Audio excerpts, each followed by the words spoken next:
আসসালামু আলাইকুম। কেমন আছেন? আশা করি সবাই ভালো আছেন, সুস্থ আছেন। আলহামদুলিল্লাহ আমিও ভীষণ ভালো আছি আপনাদের দোয়ায়।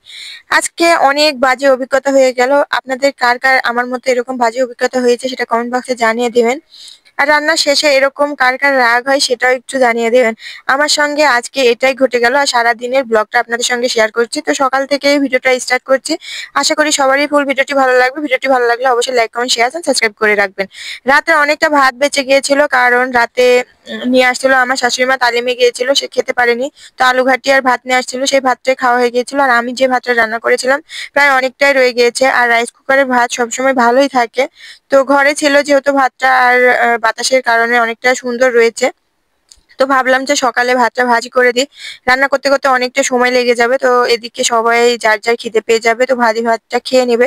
তো তার জন্য আমি এই ভাতটাই ভেজে দিলাম। তো ওইদিকে ভাত ভাজি হয়ে গিয়েছে, সবাই খেয়েও নিয়েছে অলরেডি। আর আমার সকাল থেকে সমস্ত কাজ কমপ্লিট করতে গিয়ে অনেকটাই দেরি হয়ে যায়। আর আমাদের বাড়িতে যেমন সকাল 8টা 9টার দিকে খাওয়া কমপ্লিট হয়ে যায়, তো আরো সকালে হলে ভালো হয়। তো আমার এমনিতে দেরি হয়ে যায় সবার থেকে। গ্রামে আমাদের বাড়ির আশেপাশে গ্রামে ঘোরাফেরা করলে দেখা যায় যে আমার থেকে অনেক আগে রান্না বান্না হয়ে যায়, খাওয়া দাওয়া হয়ে যায়। তো আমার একটু দেরি হয়ে যায়, জানি না কোন কাজ করতে করতে কেমন লেট হয়ে যায়।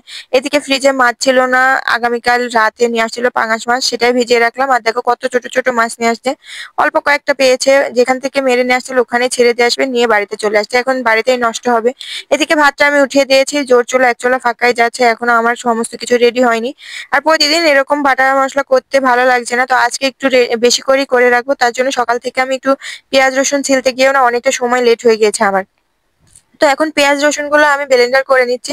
বাকি জিরে মশলাগুলো আমি পাটাতে মিহি করে নেব, কারণ এই ব্লেন্ডারের জিরে বাটা কেউ খেতে পারে না, একটু দানা দানা থাকে। আর পাটাতে অনেক মিহি করে হয়, তো জিরেটা আমাকে পাটাতেই মিহি করে নিতে হয়। তো তার জন্য জিরেটা আমি পাটাতে মিহি করে নিয়ে নিয়েছি। আর এখানে ধুন্দুল কেটে নিয়েছি। আর এখন এই পাঙাশ মাছ দিয়ে রান্না করব, আর তেমন কিছু রান্না করব না। সকালে ভাত ভাজি খেয়েছে অনেকটাই, সবার প্রায় খাওয়া হয়ে গিয়েছে। তো শাশুড়ি মা আমাকে একটু হেল্প করলো যে তোর আর কষ্ট করে রান্না করতে হবে না, এটা দিয়ে খাওয়া হবে। কিন্তু এই তরকারিটা একবারেই শেষ হয়ে গেছে, এখন আবার দুপুরে খাবে কি, কোনো তরকারি নেই, তো এখন আবারও রান্না করতে হবে। তো তার আগে দেখো চলে আসছে, কালকে আমরা যে ধানগুলো ভিজিয়ে রাখছিলাম, তো সেটা এখন বস্তাতে পুরে রাখছে। কারণ ধান ভিজানোর পরে একদিন হয়ে গেলে বস্তাতে রেখে দিতে হয়, তখন শিকড় গজিয়ে যায়, ওইটাই তখন আবার ছিটি দিতে হয়। তো একদিন সময় লাগে, দুদিনও সময় লাগে, ঠিক থাকে না। তো আমরা সেটা আপনাদের সঙ্গেও শেয়ার করবো ডে বাই ডে। আজকে চলে গিয়েছে সবাই চারা দিতে, মানে চারার জন্য জায়গা করতে। তো এদিকে ধানগুলো, আগে যে ধানগুলো ভিজানো হয়েছিল সেই ধানগুলো আমরা বস্তা ভরে রেখে দিলাম। আজকে আবারও কিছুটা ধান ভিজিয়ে রাখছি, তো সবগুলো একদিনে করবো না, আরো ধান ভিজানো লাগবে। তো কিছুটা ভেজানো হলো, সেগুলো রেখে দিয়ে আসলাম। এদিকে কাঁঠাল নিয়ে আসতে, আমাদের এই বছরে এখনো কাঁঠাল হয়নি। আর কাঁঠালের যে এরকম অভিজ্ঞতা হবে সেটা কখনোই আমি ভাবতেও পারিনি, বা আমাদের এলাকাতে এরকম অভিজ্ঞতা কখনো হয়ওনি। খালা যেহেতু আমাদের কোনো এবছরে কাঁঠাল খাওয়া হয়নি, তো খালা নিয়ে আসছে যে অর্ধেকটা, আমাদের পুরোটা রাখতে বলেছিল, তো ভাবলাম যে তারাও রান্না করবে, তো আমাদের তো এতটা লাগবে না, অর্ধেকটা নিয়েছে, তাকে অর্ধেকটা দিয়ে দিয়েছি। দেখো আমি কেটে বেছে পরিষ্কার করে নিয়ে চলে আসছি রান্না করতে। আসলে রান্না করার পরে একটা তরকারি রান্না করতে এত পরিমাণ পরিশ্রম হয় যে বাটা মশলা থেকে শুরু করে কাটাকাটি করে রান্না করার পরে এত যত্ন সহকারে সেটা যদি এমন হয় তাহলে কেমনটা লাগে। আমি খুব এক্সাইটমেন্ট নিয়ে ধরো যে এই রান্নাটা করছিলাম। আমাদের বাড়িতে কাঁঠাল রান্নাটা সবাই ভীষণ পছন্দ করে, আর আমার হাতের কাঁঠাল রান্নাটা সবাই খেতেও পছন্দ করে, যদি সেটা পারফেক্টলি হয়। আর এমন তেমন হলে তো সেটা শুনতেই হবে। তো আমি না খুব সুন্দরভাবে রান্না করছিলাম, কষিয়ে রান্না করি আমি, আর আমার শাশুড়ি মা আর কাঁঠালটা রান্না করে ভাপ দিয়ে, তারপরে দেন তরকারিটা কষায়, আর আমি একেবারে কষিয়ে সুন্দরভাবে ভাজা ভাজা করে রান্না করি। তো সেই সুন্দর করে আমি অনেকটা করে তেল দিয়ে রান্না করছিলাম, লাস্টে যে এরকম হবে বুঝতেই পারিনি, আমার তেল মশলা সমস্ত কিছুই নষ্ট। কখনো শুনিনি যে এই কাঁঠালের তরকারি এত পরিমাণ তিতো হয়। আসলে কি এই সুন্দরভাবে রান্না করার পরে আমি আমার ননদকে ডাকি যে একটু টেস্ট করার জন্য যে ঝাল লবণ কেমন হয়েছে, কারণ আমি নুন ঝাল দুটোই খাই, আর আমার ফ্যামিলির সবাই না নুন ঝালটা একটু কম খায়, ঝালটাও কম খায় নুনটাও কম খায়, তো ওরা পারফেক্টলি খায়। তো আমি ননদকে ডাকি যে এই কাঁঠালটা একটু টেস্ট করে দাও না। তো আসার পর ওকে আমি একটু প্লেটে উঠিয়ে দিয়ে ও টেস্ট করার পরে বলছে, ভাবি আপনি কি সরিষার তেল দিয়েছেন? আমাদের বাড়িতে ঘান ভাঙানো হয়েছে, সেই সরিষার তেল দিয়ে রান্না করলে যেটাই রান্না করছে না সেটাই তিতো লাগছে। তো বললো যে আপনি কি সরিষার তেল দিয়েছেন? তো আমি বললাম একটু দিয়েছি, বেশি দেইনি।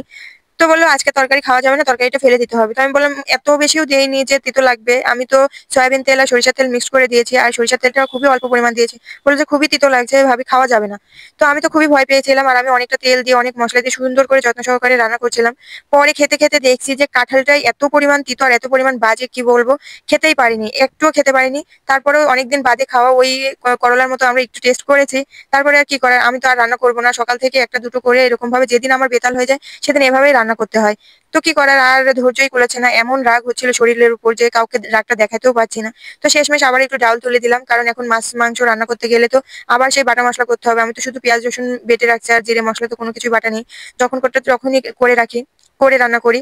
তো আবার কি করা যায়, ডালটাই রান্না করলাম কারণ এটা ইজি হবে। আর এদিকে আমার ৪ টা বেজে গিয়েছে। আরো কাজ বাকি আছে। দুপুরের উঠান-টুঠান ঝাড়ু দিয়ে আবার গোসল করব। দেন আরো বাকি কাজ থাকে। তো বাড়ির সংসারে তো টুকটাক কাজ থেকেই থাকে। রান্না তো এখনো যদি আবার করতে যাই অনেকটা সময় চলে যাবে। তো ডাউলটাই রান্না করি। দেন গোসল করে খাওয়া-দাওয়া কমপ্লিট করে চলে আসছি। দেখো একটা মাইক্রোফোন কিনেছি। আমি তো ভয়েস ফোন দিয়েই করতাম। তো সেটা খুব একটা ভালো হতো না। এখন আমি আবার মাইক্রোফোন কিনেছি যাতে এটা দিয়ে ভালো ভয়েস শোনা যায়। তো কেমন কি ভয়েস শোনা যায় সেটা আপনাদের সঙ্গে শেয়ার করব। এটা দিয়েই আজকে ভয়েস দেওয়ার চেষ্টা করব। তো কেমন হয় সেটা কমেন্ট বক্সে জানিয়ে দেবেন। তো আজকের মতো এ পর্যন্ত। সবাই ভালো থাকবেন, সুস্থ থাকবেন। আল্লাহ হাফেজ।